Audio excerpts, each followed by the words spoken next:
Hi, everyone. Welcome to Cash Up, a weekly show where we converse with amazing folks in DFIR. And today I'm so excited to be joined by Lynita Hinsch.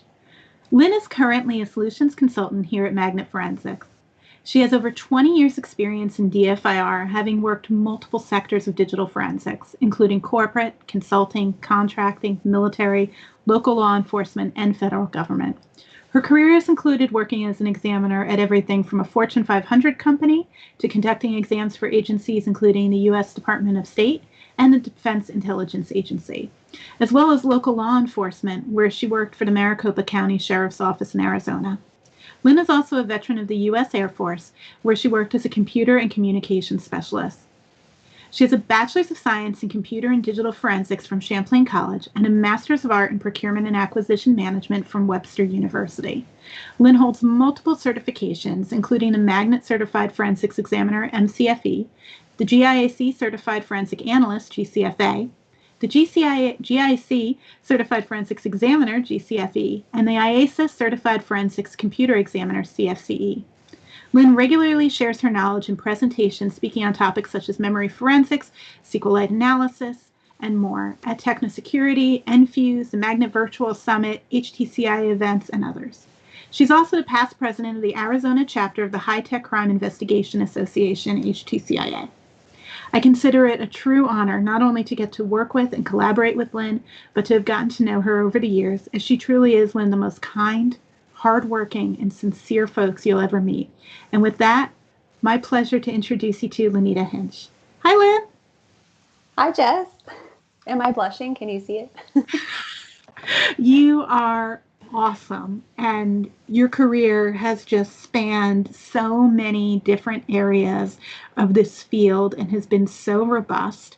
And I didn't even mention that at the end of that, now you've moved into a role at a vendor. So really, you have worked in almost every single kind of role someone can imagine in this field over a long career.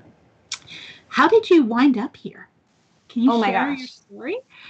Yes. Serendipity really is what brought me here. I got out of the Air Force in 2004 I was in DC with a top secret clearance, and I was a computer specialist. So it's sort of the golden ticket, right? I was hired by the Defense Intelligence Agency as a system administrator, sysadmin. Oh, okay. And they happened to have an immediate opening, unexpected, in what they were building up as the forensics lab. And so I was what's the phrase? I was a round peg and they had a square hole, or is it the other way? Square peg, round hole, whatever it is. Yes, that's they correct. pounded me in. And I got to go in there, and they called it forensics, but I started with NCASE 4, and really I was a filter for certain material that they didn't want to go to the next level. So we ran all these batch scripts, and we were binning out the different, all the JPEGs went to a folder, all the documents went to a folder. We had to go through every video and every picture looking for a very specific type of material that we would then exclude from what we sent forward. And that was what they called forensics. So I didn't even know what a hash value was at that time. Oh, really? Yeah. So it's interesting because they were like, oh, you're a computer person. We have this role to do this computer thing. Go here. Yep. And that's exactly what it was. I was a sysadmin.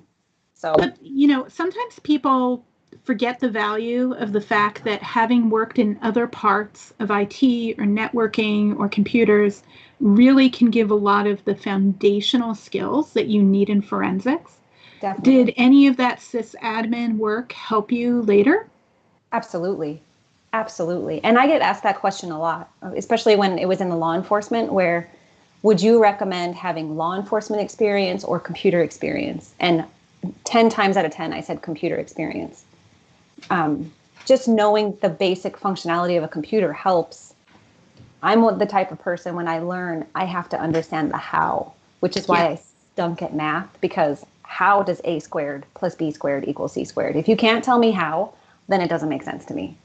But in computer forensics, knowing and understanding just exactly how that file system works and the operating system and what chain of events is happening, it absolutely made things easier. So understanding when they taught me what a hash value was And then knowing how that, I didn't have to understand how the algorithm was calculated, but being able to understand that this was a fingerprint to a file and any change within the file would change the hash value. Then I was able to move on and understand it and just build on that. So definitely having that computer background absolutely helped.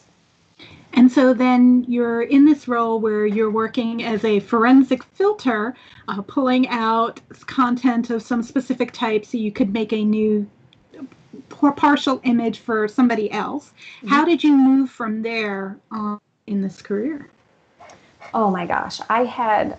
So where I started at DIA, which is where you and I share, a bunch of us actually in this field. A bunch of us share experience having worked for DIA. Yeah. Yeah.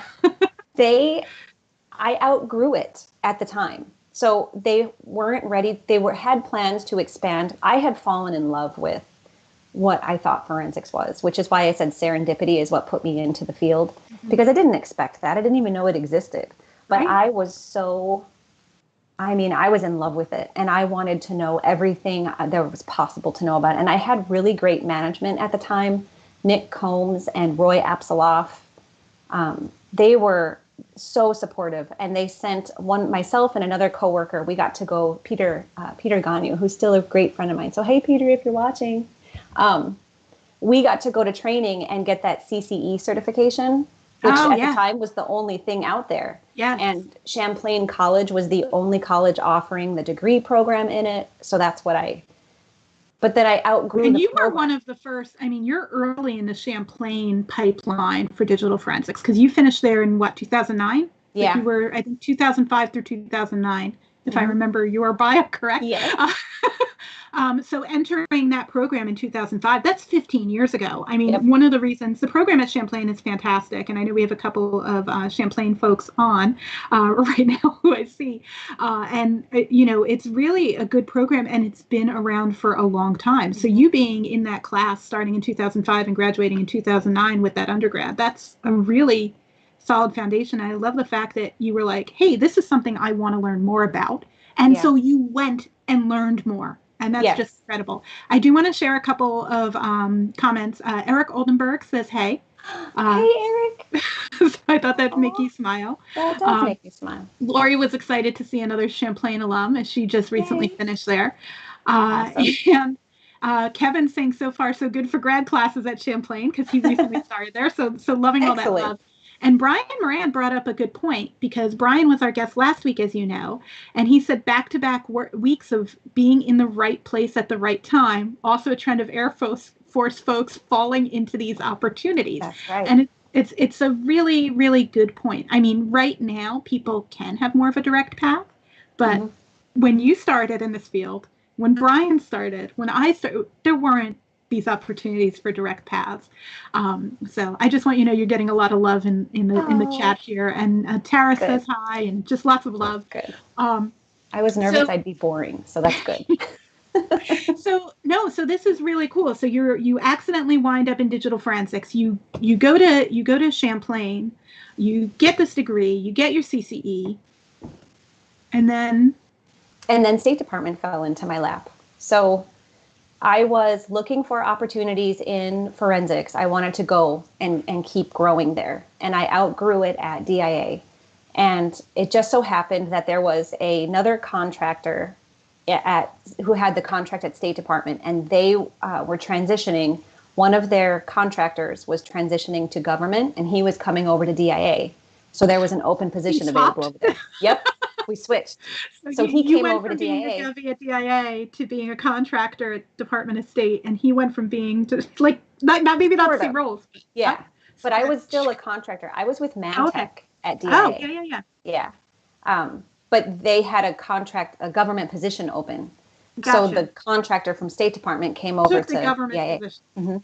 But that left a position open at State Department, so I went over there, where Steve Belts was my manager, Dan Farrell. Steve is still, to this day, one of my most, I'm so grateful for his mentorship, and he has become a friend to me.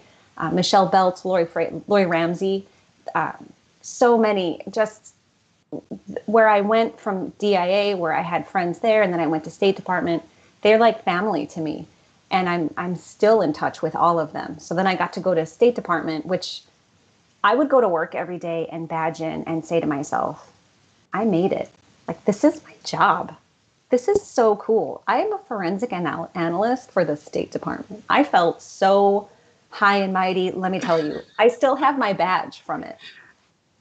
But I remember going there every day, and then I probably would still be there. It was such a wonderful environment, and it was such a great place to learn, to grow. I never had the Sunday scaries. I never dreaded a Monday. I loved the mission. I loved the people. I loved everything about it. I loved it. So it's fantastic. Why did you leave?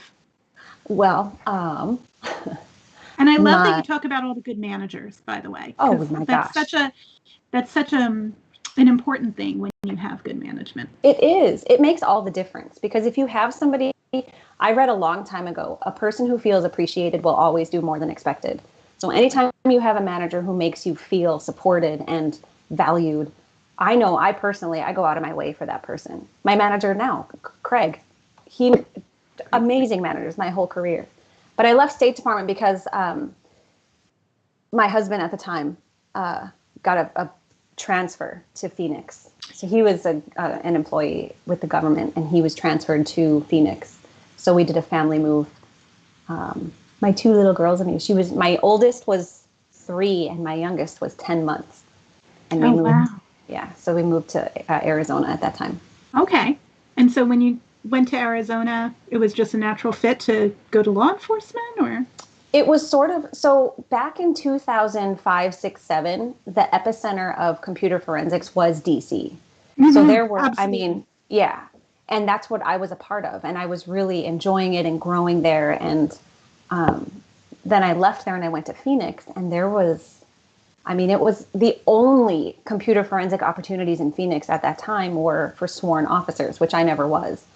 And I wasn't going to I'm not a scary person. So the idea of going to the academy, and because, the rule was, if you want to be in computer forensics as an officer, you have to put in your time on patrol, which I totally respect.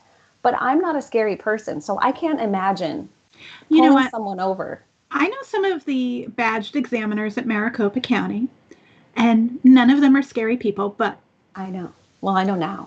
They're amazing people. Mm-hmm. Hi, Joanne. Hi, Joanne. Hi, Dave. Hi, Adam. Yeah. But it scared me to the idea of becoming a patrol officer. So I was a stay-at-home mom for 3 months when we moved here, and I got to see my youngest take her first crawl. Aww. And I got to be, in that realm. And then a tribute to, it's not what you know, it's who you know. Mm. I got a job out here. The government director, his name was Dave Troche at State Department. He had a contact, and his name was John Aumann. John was the director of forensics at a consulting company here in Phoenix. And Dave knew I was looking for work out here. So Dave put me in touch with John, who gave me my first job in Phoenix as an examiner here. So it's not necessarily what you know, it's who you know, because that really came to me. And I was actively looking for 3 months, but coming to Phoenix with a top secret clearance doesn't really do anything for you. Like it does in DC. Absolutely. Yeah. Absolutely. And then when I was here, there were some difficulties with that company in terms of like where the market was. It just wasn't there. So I was lucky enough at the time to be given an internship with the federal government at Luke Air Force Base, where I was in contracts. So I was a contract administrator for 2 years. And I was very good at that, by the way, because it's all regulations. So it's just staying within the lines. As long as you know where the lines are, you're good at that job. So that's why I was really good at it. I just follow directions. But it was boring. And I apologize to everybody out there but it was all red tape. It's buying stuff for the government. So there were so many regulations. And another friend of mine, well, he became a friend, but he's in Singapore out right now. But Dave Klopp worked for an organization out here called RIMN, which is part of the Regional Information Sharing System, RIS, which is a federal it's a federal government, federal program, I guess. And they have different regional spots in the country, and they offer free or low cost resources to law enforcement in those different regions. So RIMN is the Rocky Mountain Information Network, which covers the 8 Rocky Mountain states. And we offered, or they had, part of their offering were computer forensics. So that was my foray into local law enforcement. So Dave Klopp reached out to me and said, hey, are you still interested in a job?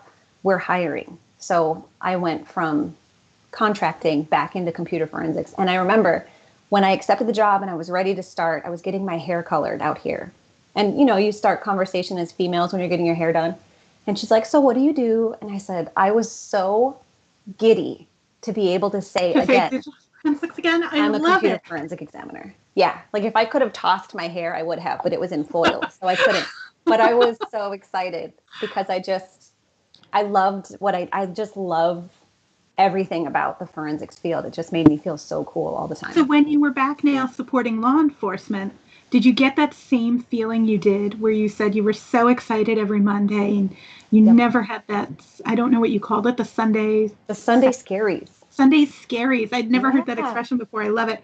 But it was that same feeling that you had at State Department again? To a degree, yeah, because it's the people, right? It's the people you work with. And Roger Kane, Brewster, Keith Swanson, Jennifer, some of my best friends now in Phoenix, who, again, now I'm back, they're still my best friends. They're still people that I speak to on a regular basis. And it's just, and there were just so many opportunities there because I could help so many agencies on so many different cases. And it was the first time that I ever cracked an iPhone password. Remember the box that would brute force the old 4-digit pins, right? Yeah, the RIF box. The RIF, oh yeah. The RIF, when it was brand new.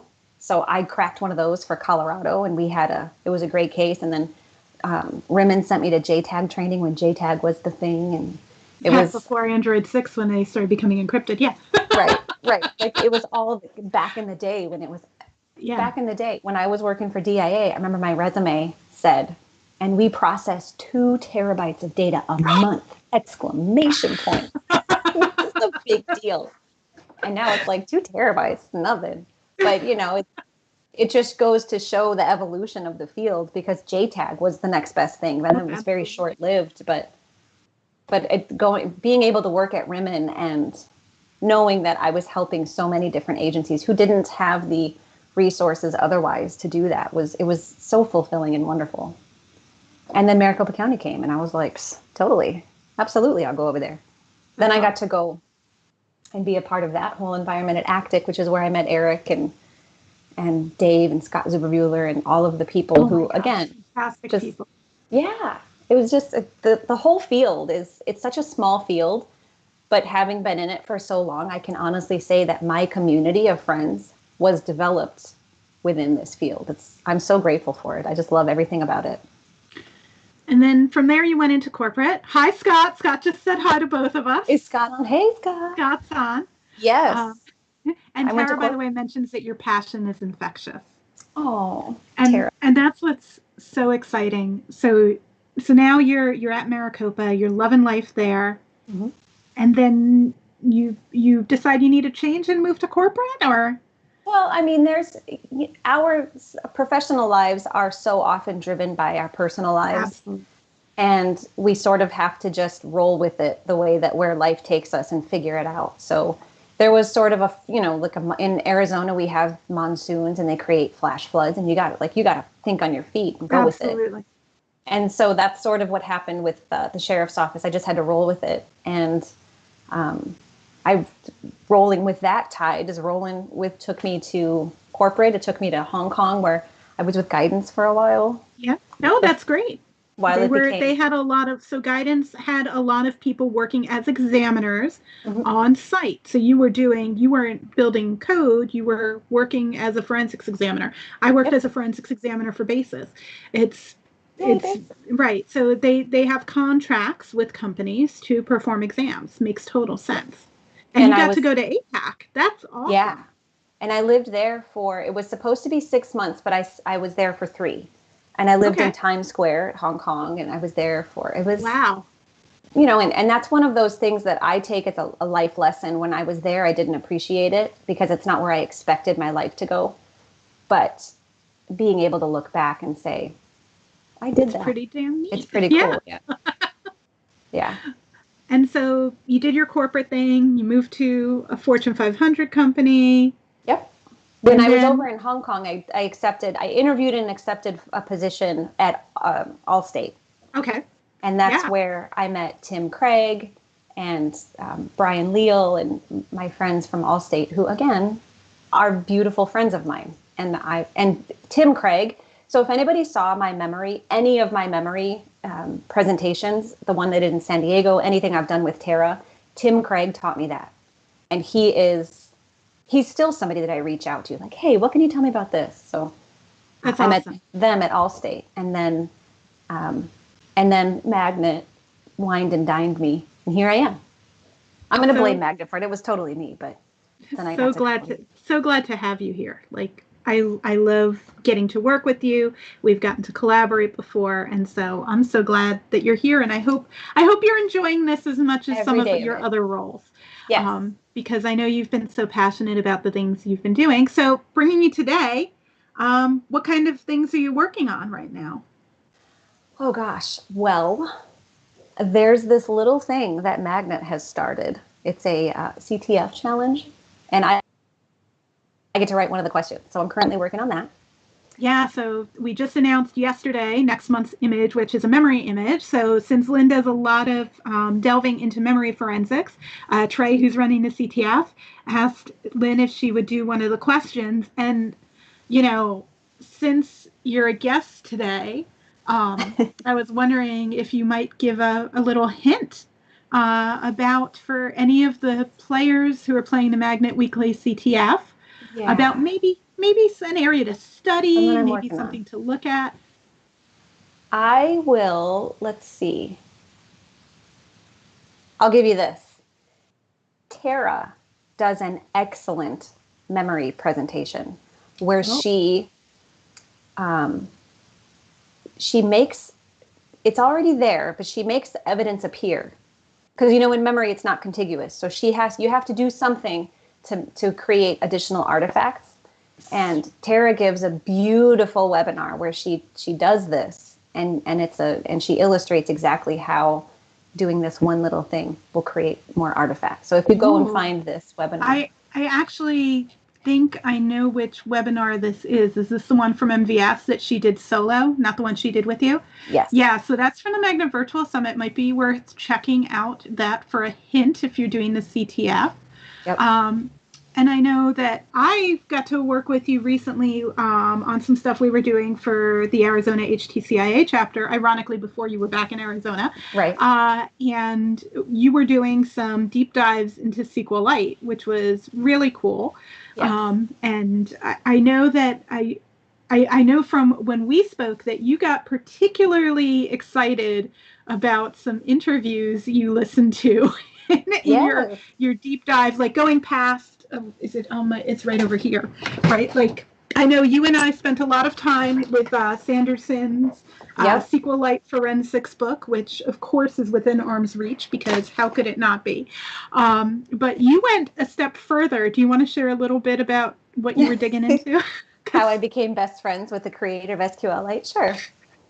He has no idea we're best friends, but Dr. Richard Hipp is one of my besties. At least I feel that way. Like I said before, I'm one of those people, I have to understand the how behind something. If I understand the how, everything else makes sense. So when I was looking into SQLite and I was trying to figure out what I was going to do and how I was going to present it and really how can I make this make sense to others, I really dove in and I YouTubed SQLite and I did podcast searches and I Google searched and I listened and watched every possible podcast, YouTube episode, anything about SQLite. And a lot of them were interviewing Dr. Hipp for the same reasons, that I was. They were talking about SQLite. So in each of these interviews, it's kind of the same questions, but every time Dr. Hipp would interview, he would answer the questions, sometimes more details, but I got to know him in these interviews. And because I was putting new floors in my bathroom, I was laying new floor tiles in. So I just had my AirPods in or earpods or whatever they're called. My kids are making fun of me because I had these podcasts running or the YouTube episodes, just one after the other. So I was just absorbing the information. And to me, it was like I was listening to my friend talk to me. So I know how many years he's been married. I know how he met his wife. I know how he thinks it's the best decision that he's ever made in his whole life. So I really I felt love like that. I we're love best that. friends. And I will say that Lynn does it correctly and I don't, because she spent so many hours listening to Dr. Hipp. She appropriately says SQLite, whereas many of us say lots of different things like SQLite and SQLite and everything else. But what I learned from Lynn listening to Dr. Hipp was SQLite. No, it's SQLite. Like SQLite. stalagmite. Oh, I'm sorry. Stalactite. SQLite. Mm-hmm. Right. But I still See, say I guess I didn't learn it. See, you did. it could be a drinking game. I would say if anybody goes check out the SQLite forensics book by Paul Sanderson. Years of saying something wrong doesn't help. Right. That one of the tech editors of that book was Dr. Richard Hipp, and that's how solid this book is. Like, if you need to do any SQLite analysis, please. It could be a drinking game. Yeah. So that's one resource. I believe you were telling me a little bit about how you're looking a little bit more into SQLite, or what you have planned for this winter. You want to share a little bit about that? I thought it was pretty neat. It's pretty amazing. I'm not gonna lie. When I found it, I had to Google it to see if it was real, but it's real. It's in the dictionary.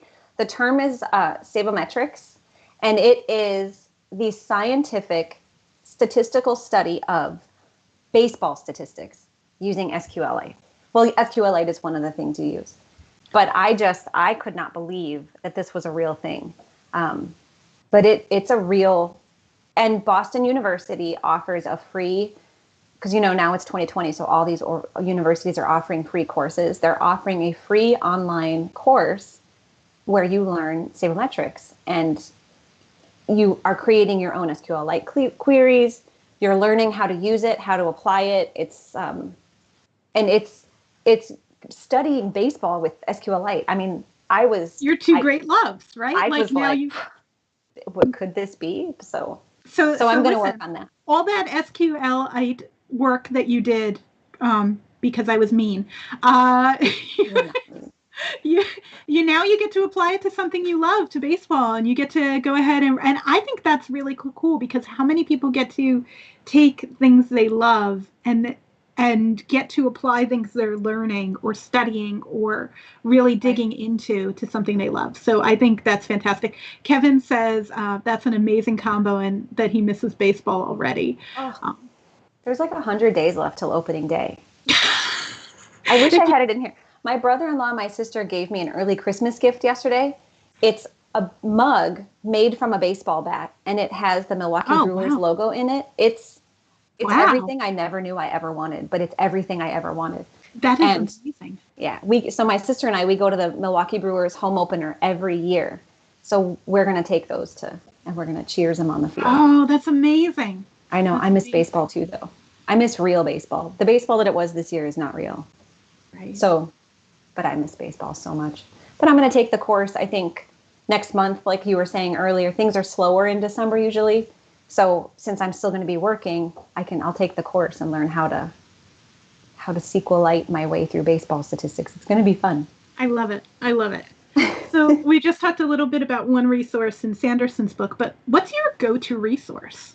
What does Lynn go to when she needs something?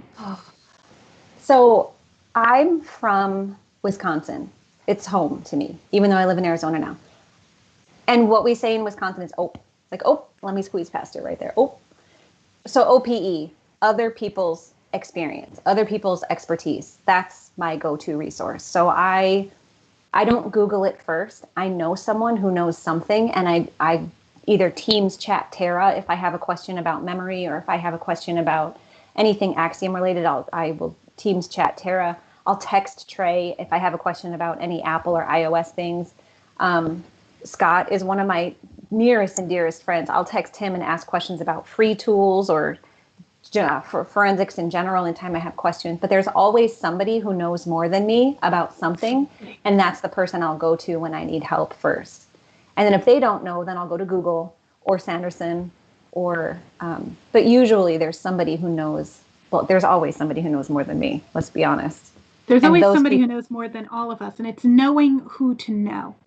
yes, And knowing who, and you've obviously are such a people person. You've talked about all these people who have influenced you, helped you, etc., as you were walking through your journey. And so it's so blatant that you really love and care about people, and there's so oh my much God. sincerity there. And the fact that people are the most important resource that you have says something about your connections that's really wonderful. You used a phrase when we were chatting beforehand, OPE, but that's where OPE. you go, Mm-hmm. OPE, uh, other Oh, people's experience. I love that. I thought that was beautiful and really neat oh, uh, good. that you have Feel a free to phrase use for it. it. I won't even trademark it. It's all yours. No, anytime I say it, I'm going to say that I learned that from you because you're one of Oh, my resources. that's kind of a big deal. So thank you for that. I'll That's take it. that's what this is about, right? Like we become each other's go-tos for different things. All I'm good at is pointing people to other things, right? That's all we do is we all point to other things Right. until we get to We're that just niche a bunch area of that we know well. And that's the way it should be, right? Helping others get to answers. hmm Um, is there a story you'd be willing to share from your experiences? Oh my gosh. If you know me, you know that I have stories about everything. Yeah, So, which is fun. That's why I love talking to you. yeah, One I of, know. I've got to like narrow it down though. I could talk about so much. I mean, I, I would, so one of my most favorite experiences that I'm going to tell, when grandma and grandpa tell their old stories, this is the story that I'll be telling my grandkids. oh, Um, well, we're honored to hear it then. Yes. So you guys get the first draft. So when I worked for the sheriff's office, I got to be an operational civilian. So I was in it. I got to go shopping with them when we had to go get our, what is the name of the company that we get the cargo pants, the tactical pants, Oh, they're like the H5s 511, or the 511. And we got to get 511s, and I got to order my shirt that said sheriff down the sleeve, and it had the cyber crimes on the back. And I got to get all dressed up with my tactical gear on. And I had a take home car, which was a blacked out Dodge Challenger, which was, I mean, if I felt like such a badass getting in and out of that car every single day.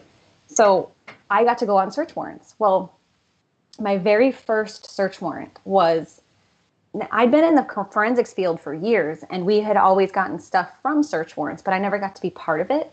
So right? the very first time I got to go on a search warrant, it was a SWAT operation. Mm. And everybody pulled up, like we all pulled in our cars, and we all knew, like, we had the pre-briefing, and and I was just like, oh, this is so cool. And we got to go and pull up at the house, and the SWAT rolls in with the Bearcat, and they just pull up on the front lawn, and they immediately start jumping out. Now, granted, they were on the bullhorns and they were doing their thing, and they like roll up on this lawn, and they throw a flashbang, and like there's smoke and there's like yelling. Yeah, it was the cool. And I'm just sitting in my car, like drooling on myself, like I'm watching a movie. It was the best thing. And they were trying to ram in the front door because nobody was coming out, even though they were demanding these people come out. And they started ramming on the door, and they couldn't. It was just it was such a glorious day. And the whole time I sat there thinking, like, I'm a part of this. This is amazing. And I just took everything. And I remember it was early in the morning, and the sunrise was coming up, and it was like that pink, orange, purple sunrise. I remember everything about that morning. And How then awesome. at the end of it, my sergeant, because they knew that I was just like chomping at the bit to be a part of it, Dennis Ogerchuk, my sergeant at the sheriff's office, saved the pull pin from the flashbang, and I still have it. He gave it to me. He was like, "You might enjoy this." And I still have it. So just to be able to tell, and when I get all moved into my house, I'm going to hang it. I think I'm going to frame it. Frame it. Put it in a shadow box. I'm going to have to, because it's just such a cool, that day was, oh my gosh, definitely top 5 experiences of my life. It was such a That's cool, really and then we got to go in, of course, and the reason we and were do the there was work. not cool. Yeah. But Right. but being part of that. And it's not cool that that's happening to somebody in the disruption and everything else. Let's 1000% acknowledge all of the environmental variables and that it's always a negative situation. Yes. But it sounds like you felt like you were part of something that was new and different in a different way. And that's really incredible. And that also, I mean, forensics in general, what we do, especially on the law enforcement side, and I'm putting the we in there because I still consider myself part of that, it's hard. And I still see my very first exam that I did, my very first child abuse case, I still see her. I still think about her. And I mean, that was 15 years ago. And I hope, and I still think about that girl. My very first case was the hardest one I ever did. And I still see her I still remember my first child exploitation case too. It's kind of funny that those stick with you in a different way. They do, because we all knew what we were getting into. Absolutely. And everybody said, be careful, do this, but you're never prepared for it ever. And I can only hope that she's living her best life today. I only hope for it. But knowing the reason that I was able to do that, and the reason I think so many of us are able to do it, is because I was batting for the right team. I knew that the material was going to be horrendous and awful, but I was on the right team. So I could be a part of it, and I could feel good about what I was doing. And even though what I was looking at was and is still, nobody should ever have to see that. But knowing that I was seeing it because I was fighting for justice for that girl or that boy or that woman, it was just knowing that I was on that right team is really just what keeps us going. It's a mission. And now being part of a company who we stand solid on that mission, it's one of the most fulfilling things. And I'm grateful for it. And I'm grateful for everybody who's still out there fighting it. So thank everybody who's out there still doing it. Absolutely. For all the hard work you do. Mm-hmm. We understand. Yeah. Like Lynn and I understand, and we know what you're doing every day in and day out. And we know that it's hard and it's grueling and it's mentally tough. And we just thank you for everything you're doing to help others, regardless of what part of this field you're in. But thank you. And the onus you're taking on personally to protect others is incredible. So just from the bottom of my heart, thank you. And Lynn's as well. Mm-hmm. So let's switch gears a little bit. Yes. Okay. To things maybe outside of DFIR. What makes you tick outside of DFIR? Well, my kids, obviously, who I love more than anything, even more than coffee and baseball. They are my driving force for everything that I do. Every decision I make with them first, obviously. Absolutely. But in terms of personally, I spend a lot of my time volunteering with an organization out here. So one of my best friends, and he's been a friend of the family's for over a decade, and he started this charity called Trevor's Vision, and Trevor is after the have you seen the movie Pay It Forward with Helen Hunt? Yeah, of course. Trevor's the little boy. And that movie inspired my friend, and this charity was born, and Trevor's Vision is what this charity is. And it provides resources to the Phoenix Valley homeless community. Oh, that's so awesome. And so I volunteer a lot of my time weekly, particularly. It's so wonderful. Magnet gives us we are allowed to pledge 1% of our time volunteering for a charity. So I'm able to go on Friday mornings and I get to do laundry. So Trevor's Vision gives one load of wash and one dry to the homeless people who come to laundry day. We also provide coffee, breakfast, clothing. There was a Subaru dealership a couple weeks ago who brought blankets. And so they get to come into the laundromat, and I put quarters in a machine, and at the soap, and I help them wash their laundry. I don't help them wash their laundry, I just start the machine. But that sense of camaraderie. Like I get to, I know them. Absolutely. I know their names. They know me. They know when I'm not there. They know when I'm not going to be there. And they've become my friends, my personal friends. And I adore every minute I get to spend with them. And it gives them that sense of dignity. So we're not just providing Absolutely. wash, we're Right. not just giving them Absolutely. laundry. And Absolutely. It's more than that. It's what you're doing and recognizing the humanness. And yes, like you said, you're getting to know these folks that you work with every single week doing this. And I'm going to take a pause, and you mentioned the 1% pledge that you and I are both fortunate enough to get to participate so and do. grateful for that. Yeah. And I just think it's a really cool thing that Magnet is one of many companies that takes part in this 1% pledge, but it's something that makes me really love being here, that you're able to every week take that hour out of your workday and do that and use that time as part of your work time. And Yeah. I mean, I've done entire day long things where I could take an entire 8-hour day and dedicate it to some work, and it's some volunteer work, and it's just an amazing benefit. And if you're in an organization that has a 1% pledge, please, please, please use that time, find ways to give back. There are even ways to do it while we're in this digital world. So DFIR for good, really, really great thing. And so thank you for what you're doing for your community and giving back and finding ways. And I love that the thing that makes you tick outside of DFIR is really helping other people. That's just beautiful. And I meant everything I said. You're just such an amazing human being in person, and I really appreciate that.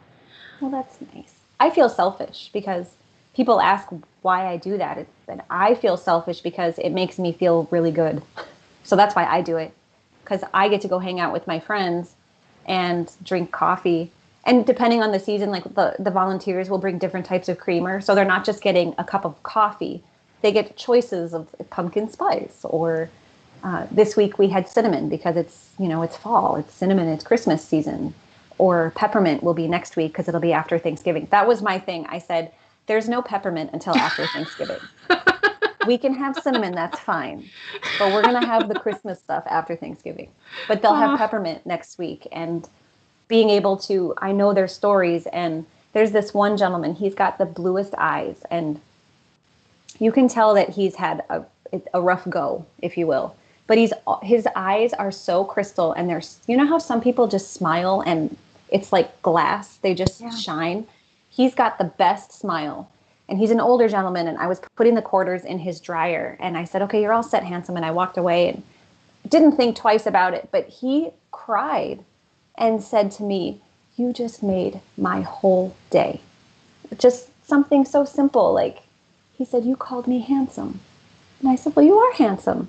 I said, look at your eyes. And it just made him feel like a person, because there was another gentleman several weeks ago who came in and had to use the restroom. And we let the laundromat that we use, which is Sparkles right in City Center here in Phoenix, they're so gracious. They have allowed us they've given us keys to the whole place, and they let us have the facilities open for them. And one man said to me, thank you so much, because I'm homeless. I can't just go into Circle K and ask to use the restroom. They don't let us in. And it was just like those little things, like, Right. You have to go to the bathroom. We all have to use the restroom. By all means, dude. And if you treat them like people, which is what they are, they act like people. Yeah. So Lori said that people become homeless for a host of reasons, not just drugs and alcohol. And I think that's really important to remember. You never know what position you're going to be in or what's going to happen. And these people all have lives and stories and people they love and feelings. And just thank you for doing awesome work to serve those who really are in need. And it is important to remember. I've had people close to me become homeless before. It's a real thing. Absolutely. Especially now too. Right. Absolutely. And so thank you for what you're doing. Oh, I love it. So you had a really interesting path into digital forensics. Like Brian, a complete accident. but you also did specific things to further yourself and get immersed, right? Like Mm-hmm. you went to Champlain and you studied and you obtained something like 7 different certs. Uh, what advice would you give to someone who's looking to get started in digital forensics? Oh my gosh. I just got a LinkedIn request yesterday from somebody who is trying to get in. And my advice is don't wish for it, work for it. Amen. You want in? Come on in. I mean, there is plenty of room on this bandwagon. Like, just whatever you want to do, sign up for. Bloomsburg University now has a great forensics program. Champlain, it's expensive, or take forensic courses at the community colleges. YouTube, 13 Cubed, they have 13 Forensics cubed. Oh 101. my Oh my gosh, gosh. one of my favorite. Richard will be on in an episode in December. Oh, I'm definitely watching that one. I mean, they taught me, besides Tim Craig, what I learned about memory, I learned on 13 Cubes channel. 13 cubed is fantastic. I mean, there are so many resources that are paid, they're free, there's books, don't wish for it. If you want in, work for it. Come on in and tell us you want in and show us how you can do it, and you will be welcomed into this community with open arms. And then decide, like where you want to go, because it's so vast anymore. There are so many disciplines in it. Figure out which way you want to go and go for it. That's a really good question for you, because something unique about your background is you've been in so many different disciplines of DFIR. So would you mind maybe explaining a little bit, if you want people to know where they want to go so they can focus that energy, what are some of the differences you found between the different areas of the DFIR field? Absolutely. Oh my gosh. So corporate space, cybersecurity is going to be your focus. So if you're into computer science and you're into hacking or threat actors or ransomware cases, malware cases, things like that, you're going to want to go on that security side of it. That's going to be your corporate. And cybersecurity, I think somebody told me we have a negative unemployment rate right now because there are more positions needed. Like, we need people in cybersecurity. Absolutely. So you'll want to learn in there. Do you want to go towards threat research? Do you want to research these guys? Do you want to be a white hat? Do you want to be a pen tester? Do you want to, because not everything is pen testing, which is what I found a lot of people think DFIR and corporate, it's all penetration testing, or I guess that's like the sexy place to go. But I don't know, forensics is kind of better. But anyway, I'm married to a corporate pen tester. Oh, so does he love it? He does. He and that's what I've heard. It's sort of like, he's not a forensicator. He thinks what I do is boring. Right? Like and I think what he does is boring. Right? Like we don't love what each other does, but they're different sides of the same coin, if that makes sense. And you're both amazing at what you do, which is why. Thank you. It's very kind. Yeah. But there are multiple different areas. So what about outside of corporate?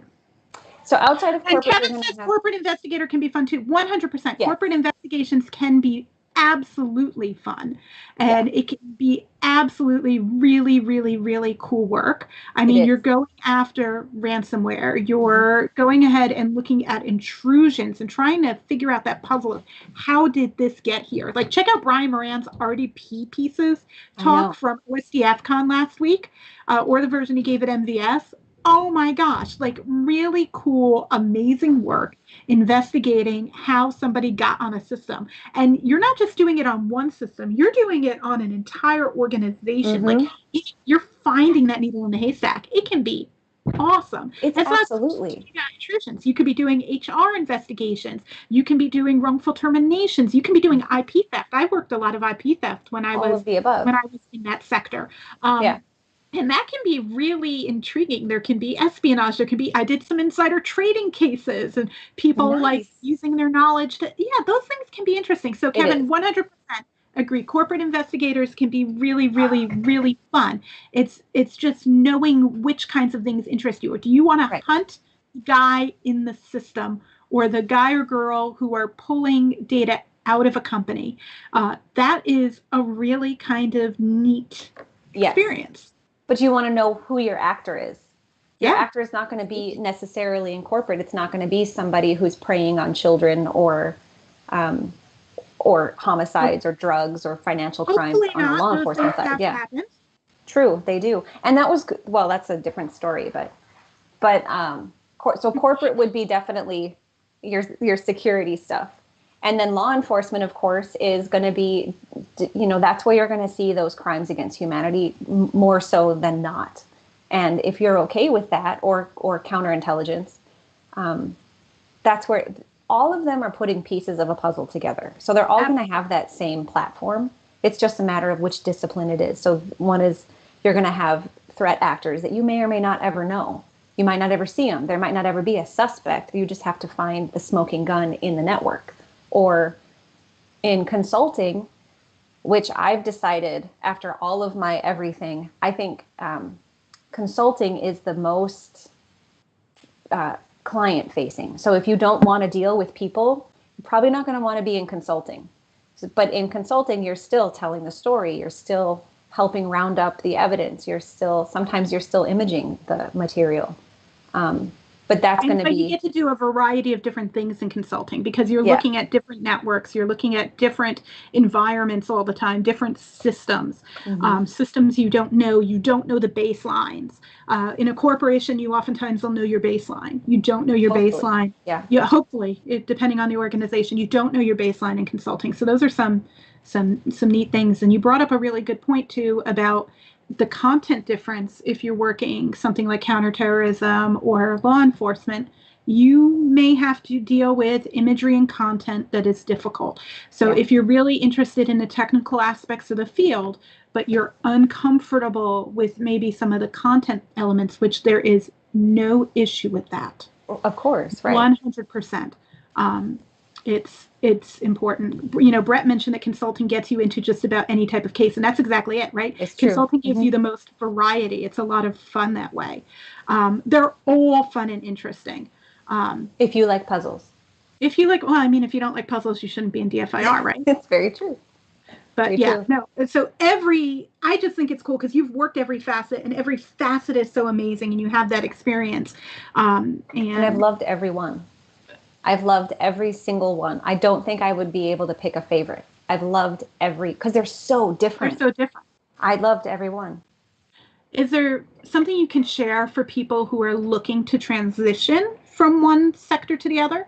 Because sometimes somebody may be working noxious content, and they might just, their time's over working noxious content. Which I've known many. Or they may, I've known a lot of folks who've come to that point as well. And some leave the field entirely, which is kind of sad because the skill set that they've built is so incredible. So I would love more people realizing the paths that people like you and people like Brett, who's on, and people like Devin and Andrew Rathbun, who'll be coming up early next year, the transition there. And the transition the other way, because what if Kevin decides one day that he wants to go be a civilian operator? I don't know. Kevin, maybe that's in your future. What's kind of your advice about moving between the different sectors? Do it, is my advice. Do it. I love that. That's the best advice ever. It's the same. It's the same but different. And there's no... I've heard from a lot of officers who get out of being a police officer and then they move into the corporate space. And a lot of time there's a hard transition because the culture is different. But the skill set and the technicals, it's all still there. I mean, you can bring what you know from law enforcement to the corporate side of the house, and you're going to be just as good, if not better, than any of the corporate investigators, and vice versa. Because you have different experiences, and it's the diversity of the experience on the team that makes it incredible. So I think that's a really good point, to just do it. I think sometimes people are hesitant if their experience is in one sector or another, or they're like, oh, I've been in corporate investigations, I'm not really strong on mobile, I don't think I could do that. Or I've spent all my time investigating one machine at a time, I don't know much about network forensics, I don't know if I could move to IR. I mean, it is the same skill set. There is, of course, a learning curve. Of course, you're going to be terrified. Of course, but do it. I mean, look at Scott, right? Scott spent 20 years in law enforcement, and I know Scott's on, so that's why I'm not picking on him. I'm loving on him, and he just moved to Kroll, right? Yep. And he's killing it there. Yeah, he's killing it there. Jeez. And so it is definitely, don't be concerned about that transition. Take it as an opportunity to learn and to grow and expand and to even bolster your skill set more, and to provide a different perspective to the other folks on your team to round out the investigations. Oh my gosh, it's priceless. What you bring, no matter where you came from, no matter how long you've been in it, what you bring to your investigations is completely different than anything anyone else brings, and it's valuable. So Yes. just do it. I mean, Yes. So it's amazing. So you know just what? do it. We've had 26 different guests on Cash Up, starting with Brett, coming all the way to Lynn being a guest today. And no two people have had the same path. No two people have had the same set of experiences. No two people have the same niche area expertise. Everybody brings something different. You, whoever's listening to this podcast or on YouTube, you bring something unique and special to the field because of your experiences and your perspective and your education and your life knowledge. It's going to bring a different perspective, and it's going to better our field. So do the work, like Lynn says, and join us. Please, plenty of room. Come on, join us. Yeah. It's 100%. Well, this was wonderful. I feel super special. Who knew? You are. Who knew? You are. Thank you so much for your time today, for sharing with us. I hope people are excited about the amazing challenge you're going to set up for the weekly CTF. I'm looking forward to it. And just thank you again for being our guest today. Thanks for having me. I hope I wasn't boring. No, Lynn, you're amazing. Don't even say that. You are. I worry. Good. Well, thank you. Thank you. Next week, our guest is one of my favorite people and another memory forensics aficionado, Aaron Sparling. And I'm going to announce right now that Aaron Sparling is giving the first CTF challenge next week as a guest challenge. Last week we had Ali Hadi, and next week we'll have Aaron Sparling with a really tough memory challenge, multi-part. So that's exciting news. And Aaron will be our guest as well on December 1. That's our next episode. So moving into December, the schedule for the whole rest of 2020 is on the calendar, but that's only 5 more episodes. So after Aaron, we've got Catherine Headley of Amazing Forensicness, SANS fame, and D4Fit enthusiasts. Then we have Richard Davis of 13 Cubed, Mary Ellen Kennel, who's put together amazing forensics resources and is a dynamo in our field, and then our very own Kim Bradley to round out the end of the year. So thanks everyone for joining us, and have a wonderful day. We'll see you. Happy Thanksgiving to all our American friends, and we'll see you next week.